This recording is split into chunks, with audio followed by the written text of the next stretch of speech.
Hello बच्चों, let's read this question. The question says for the gas phase reaction PCl5 dissociates into PCl3 plus chlorine. Which of the following conditions is correct?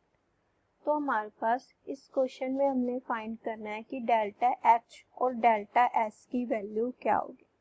तो जो हमारा इस question का की concept है वो है थर्मोडायनेमिक्स। थर्मोडायनेमिक्स में हम एंट्रोपी चेंज, एंथैल्पी चेंज, ये सारी टर्म्स को हम डिफाइन करते हैं, दैट इज कॉल्ड थर्मोडायनेमिक्स। अब अगर हम रिएक्शन को ध्यान से देखें तो रिएक्शन में क्या हो रहा है, डिकम्पोजिशन हो रही है। जो हमारी रिएक्शन है उसमें क्या हो रही है, डिकम्पोजिशन हो रही है। मतलब डिकम्पोजिशन का मतलब क्या है, जो PCl5 है वो हमारा डिकम्पोज होके दे रहा है PCl3 प्लस क्लोरीन।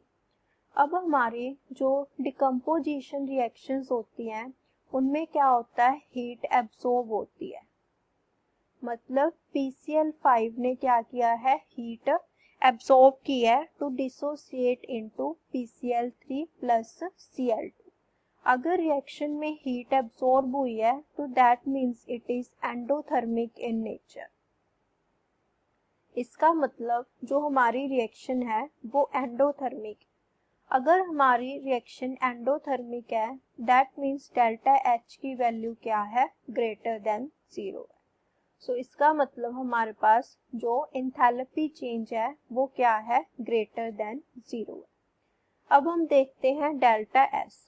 अगर हम देखें रिएक्शन को तो हमारे पास क्या बना है, PCl5 goes to PCl3 plus Cl2।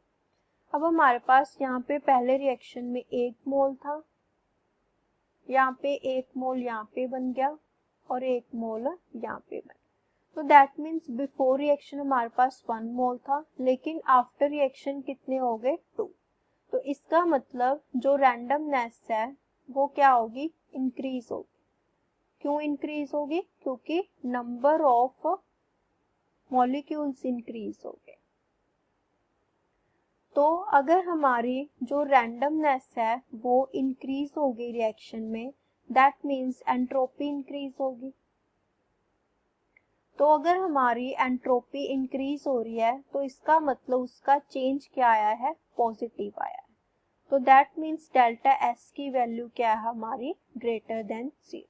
तो हमारे पास डेल्टा H की भी वैल्यू ग्रेटर देन 0 और डेल्टा S की। तो हमारे पास ये कौन सी ऑप्शन बनती है, option C, delta H greater than 0, delta S greater than 0। So option C is the correct answer. Hope you understand. Best of luck.